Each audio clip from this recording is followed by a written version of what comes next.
lot of stories about sanctuary, about refugees, but I started reading them and I couldn't make it through.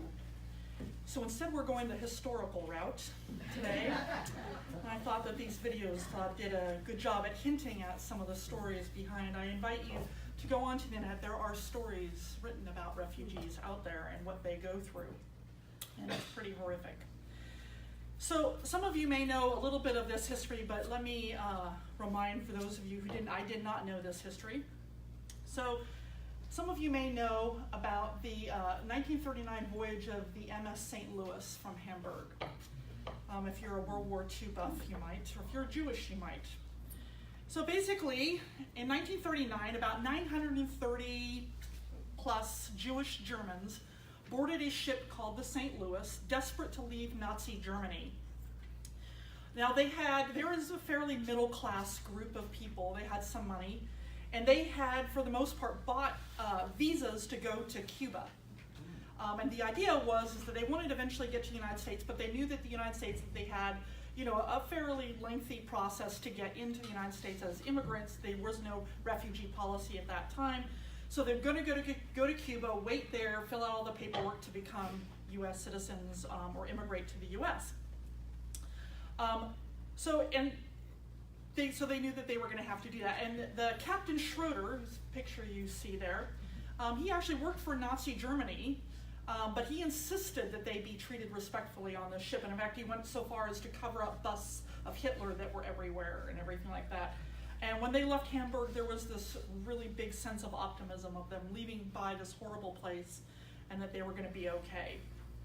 But when the ship arrived at Cuba, they were denied. While en route, Cuba, being anti-Semitic, had changed their visa laws and now refused to take the refugees. And there was all this terror on this ship. You can imagine, were they now going to be forced to go back to Germany? And one man despaired so much that he actually attempted suicide. But Captain Schroeder was determined to find them a home. He knew that taking them back to Germany was a death sentence.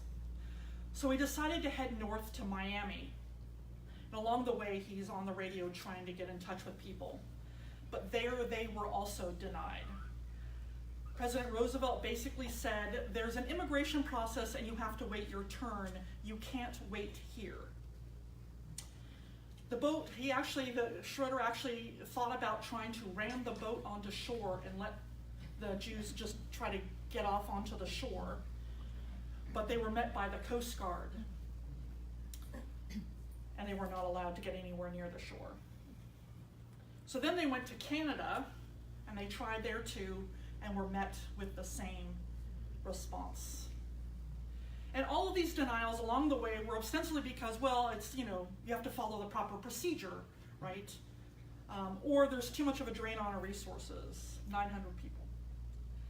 But history has shown in documents that have been released in both in the US and in Canada, we don't know Cuba, this was before Castro Cuba, by the way, way before, that actually it was because they were Jewish, right? And, not my problem. By this time, the situation was deteriorating on board, and Schroeder refused to return the ship to Germany, so he worked tirelessly to find a home for the passengers. He did head it back to Europe. He was able finally to find refuge for them spread out in Britain and Belgium, Netherlands, and France. They sort of split them up around. The very next year, war was declared, and of the 937 passengers who tried to flee Nazi Germany, about 1/3 of them ended up dying by Nazi hands anyways.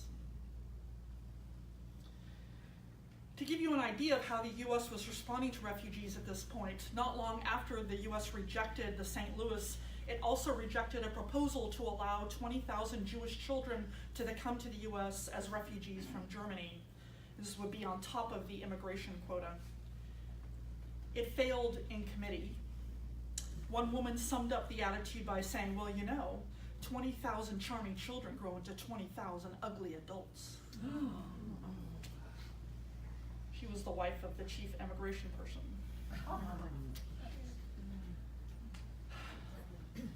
In 2012 and 2018, respectively, the US and Canada formally apologized to the Jewish people for rejecting these refugees.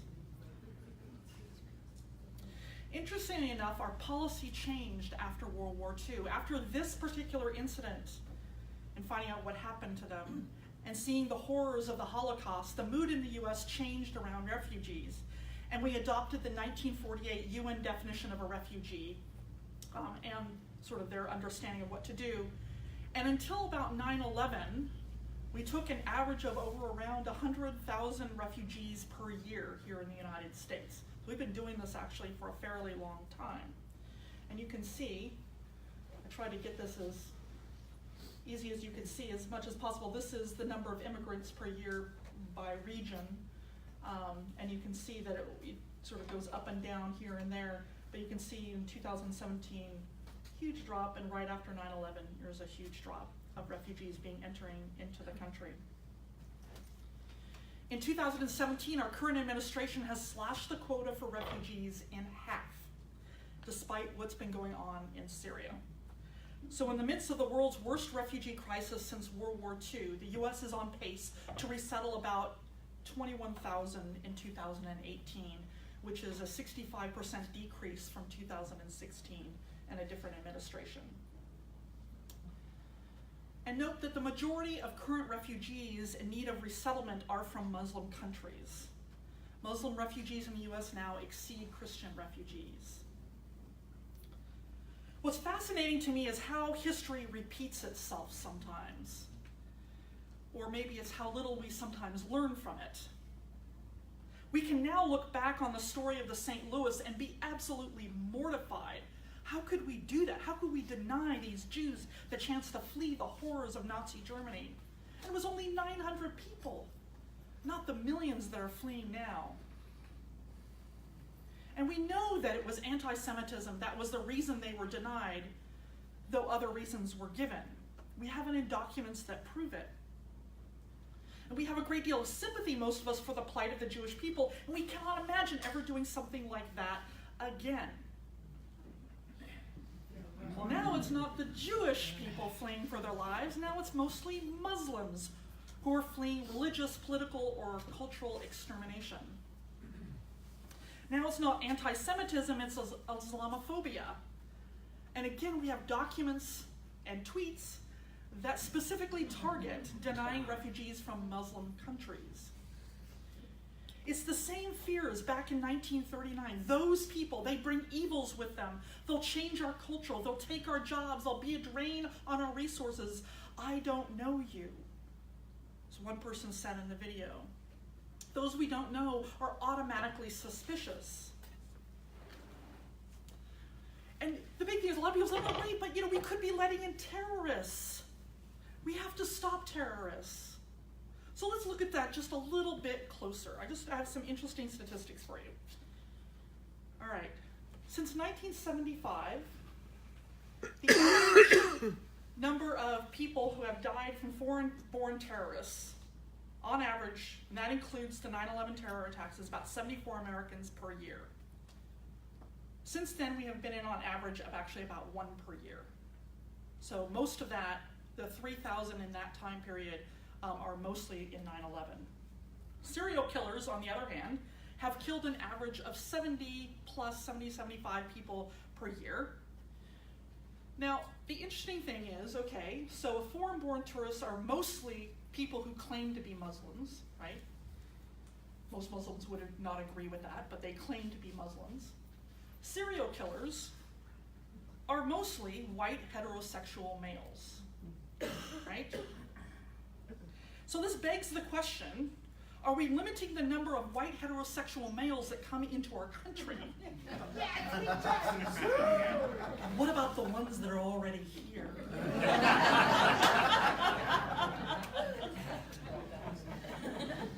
No, I love our poor heterosexual white males. You guys are just getting the brunt of everything. I'm sorry.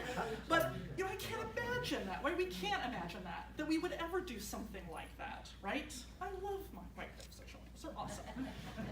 And it's a little tongue-in-cheek, but I hope you get my point. Our fears around refugees are based on prejudices, right? If we really think it has nothing to do with religion or race, then we need to judge others the exact same way, right? Because that's the definition of prejudice, is taking some people, treating them differently from others. But we don't do that. You know, it's interesting, I don't have a slide for this, but there's an interesting study put out by the Cato Institute, which showed different ways that you're likely to die, right? And it has everything from heart disease and everything like that. And foreign terrorists is like way down, it's the very last one. You're more likely to win the lottery, actually, than to be killed by a foreign terrorist. So, just so you know. So here's the question, are we going to have to apologize again in 50 to 60 years to the international Muslim community? Oh, so sorry we didn't allow you in here because you were different, or because we were afraid, or because we thought you'd be a drain on our resources. Your lives didn't matter to us as much as our comfort and peace of mind. That sounds kind of harsh, but that's basically what the apology was. It's not wrong to want to protect our families and our country at all. I do too. It's wrong when we don't realize how prejudiced we are. And it's so subconscious. We buy into the media and the movies and everything like that. It's bad when those fears harm others who need our help. So today I'd like to offer some new ways of thinking about refugees, about how we could look at this as a problem. And I was really struggling with this as I'm putting this, I rewrote the sermon about 5 times. And this may seem a little bit arrogant, but bear with me, because I think that Unitarian Universalism has something really incredible to model to the rest of the world. I think they could learn something from the way we do things. So, all right. You know, we Unitarian Universalists, we have been taking in refugees since the beginning. And okay, it's maybe not be always the war-torn refugees, though we've had some of those too. But people who need shelter, a sanctuary from the storm of hate, judgment, and prejudices in our communities, whether that's around sexual orientation, gender identity, race, beliefs. We take in everybody. Everybody. And it works. It's kind of amazing. It works. And what makes it work? I think this is the question to ask in light of how we handle refugees. So here is Sean's perfect world of how we could handle the refugee crisis. I'm just saying, okay? I like to solve the world problems when I'm writing sermons. This is what I do. Now bear with me, because this first one might make a lot of people go, bear with me. The other two temper this. Okay, so first of all, this is what we need. Everyone is welcome to come here. Now that seems radical, but the first thing is that, like our churches, we need the policy of everybody is welcome, right? Now, bear with me. In this church, we don't have really any barriers to membership, right? Anyone can really join, but in doing so, they do take on some responsibilities about being active in the church. We ask for a financial pledge if they're able, but of course, many of our friends do the same, those with friend status versus member status. So it's really more about your ability to vote in the church. We do ask that you go through a bit of education, right? We actually did this yesterday. We had our Exploring OCUC class. So that you understand that you're making a decision and joining a culture that you agree with and a community that you are aligned with. We let you know some of the expectations, as flexible as they are. I mean, we're UUs. You know. Now, there is a yes, but. If you didn't know about Unitarianism, I don't know that we talked about this yesterday. Because yes, with Unitarian Universalism, all people are welcome here. It doesn't matter your race, your gender identity, your ability, your beliefs, your politics, I mean that. All are welcome here, okay? But not all behaviors are welcome. So for example, if you are verbally or physically abusive to someone, that's not going to fly. We're going to ask you to change those behaviors, and if you cannot, we'll ask you to leave. Because you are out of covenant. That's what binds us all together, is not all of our sameness. It's a covenant, it's a promise. And we're not going to hold on to abusive people to just sort of take it because we're really so nice, you know, right? it's a privilege to be a part of this community. It's not a right. We ask people to be in community, to be in covenant, right? We say it when we light our chalice every Sunday. Love is the spirit of the church, service is law. Most of you could probably do this by rote. A covenant is a promise about how we treat one another. That means there are certain behaviors that we expect everyone to abide by. And what are those behaviors? Well, there's no hidden agenda about it. You don't have to hop on one foot on alternate Sundays or dance on the full moon, anything like that. There's no hidden, it's just basically respecting people with dignity and worth, right? That's it. So, for example, you can agree with me, and I have a feeling there might be a few people out there disagreeing with me right now, but that's okay. You can disagree with me vehemently, okay, about what I say up here, and you are not breaking covenant. But if you start yelling at me and calling me names, nope, that's not covenantal behavior. That's not respecting my dignity and worth.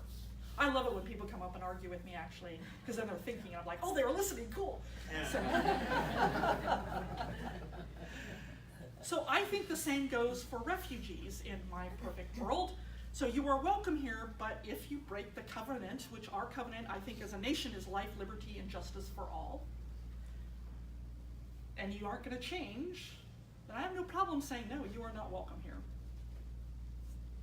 The problem with our current refugee system is that we want to know ahead of time if someone is going to break the covenant, right? Which is almost impossible to tell. I mean, really. So, like, records are coming from war-torn countries, right? The infrastructure is usually completely gone, right? References might be dead. So we're not getting the right information, or the information often given to us is misleading because they're coming from countries that don't want them there. They don't want them to have a home. They want them to come back so they can kill them. And I mean, generally they're coming from those types of places. So it takes an average, I kid you not, of 2 years for a refugee, for an asylum seeker to get refugee status here in the United States. And while they wait, for the most part, most of them are in jail cells. So here you are, you're completely traumatized, had to leave your country, everything behind. Here, let's stick you in a jail cell for 2 years. Can you imagine if we did that here at our church? You want to be a member? Well, we need a background check and 3 references, and there's a lengthy interview process, and this could take years, mind you. And in the meantime, you have to wait in that little closet back over there. Okay, so I do believe that everyone should be welcome. But here's the little caveats to that. I also think that we are an association of congregations, right? Our 7 principles are the covenant that binds us all together as a denomination. We agree that we're going to affirm and promote all of those wonderful things. And each of the congregations are asked to help support the national organization by paying what is called fair share, okay? For each member that we have in our congregations, we support our denominational infrastructure by sending them about $100 per member, okay, annually. So it works out to anywhere from $1,200 to $1,400 a year. So this ensures that no one congregation is overwhelmed with supporting our national organization. And it seems to me, oh, but not all behaviors are, there we go, fair share. It seems to me that countries in the world belong to a type of an association, a world community, and that this world community needs to step up. I mean, if a country is going to benefit from all of the trade, the economics, the diversity of being part of a world community, then each nation needs to take responsibility for those in need. And not just us in the US, but every nation. And it could be a kind of a split up by population or something like that. I think it should be part and parcel of membership in the UN, really the human race, but I'll take the UN. And if moving people across continents is too much, then maybe we offer financial assistance and other resources. And I don't believe that no one country should be burdened with so many. They simply can't do it all. The horrific poverty level of the Syrian refugee camps in Jordan, Turkey, and Lebanon are well documented. If you want to see some horrible pictures, go there. They are overwhelmed. There's like cities of people. When people think about the U.S. taking on more refugees, part of it is I think that we think we're being asked to do it all, to take them all in. And I don't think that that's fair either. Each nation should take on its fair share. So let's look at the Syrian refugees. Now, Syrians are not the only ones. There's actually one number I heard was that there's 65 million refugees in the world right now. That's not all the Syrians at all, but they are the biggest crisis of refugees going on right now. So let's look at how that's handled. So here is what the top 9 countries stand on the fair share of refugees who've taken in refugees. And this is the top 9. There are a few here, but most people are under 10,000. Hey Jordan, can you advance the slide? There we go. Thank you. I'm not sure why that wasn't working. So here it is. So I did some calculations for you all. I'm a data geek. So here you go. So Turkey has the most. They've got 3.4 million of the refugees there. These are the ones that are registered, by the way. These are not the ones that are on the street homeless. And they're actually completely overwhelmed, much more than that. And you can see that we have by far the largest population at 325 million here in this country, and at least of this top 9, we have the least at 0.01% of those coming in. It doesn't feel very fair to me. Now, you do need to know that, of course, Turkey, Lebanon, and Jordan are the neighbors of Syria. So people are going to automatically go to those places. Nothing can be done about it. I'm sure that they hope to come back someday. So that is going to happen. But notice that Germany, right, is number 4. They're not anywhere nearby. They took them in, they found a way to take in, and actually that number is, I think it's a little old, I think it's closer to 750,000. There's varying numbers out there. There are ways of taking people in, and I actually am really proud of Germany for what they've done, and I know it's been a struggle, it's been a challenge for them. But I think we Unitarian Universalists can model to the world about how to take in refugees. Because here's the other thing that we do, okay? So the third thing, hey Jordan, I think my thing is broken. Can you advance for me? Thank you. This is the other thing. So we Unitarian Universalists, we have been working for peace in the world, from homelessness to LGBTQ issues to immigration reform, racial justice, good gun laws, you name it. We've been doing it. Suffrage movement, abolitionist movement. We're about helping our communities transform into beloved communities.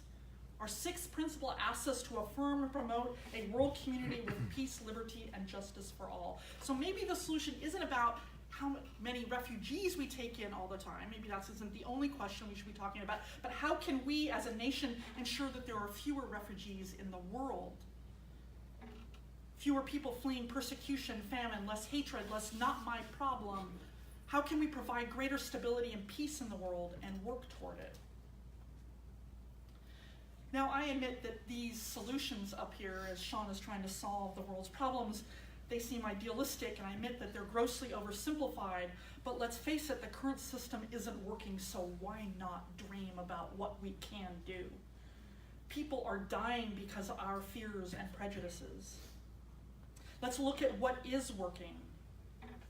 We Unitarian Universalists have created a community of almost a kind of microcosm of what this nation could be right here in this room. People come here and actively participate in building this new type of community. And it takes courage. It means taking leaps of faith in our fellow human beings. You know, more and more as this world moves into the future, there's sort of this inevitable trajectory. We are growing into a global community and economy and even culture, for better or for worse. And the only way for America to be first is to lead the way into this brave new world.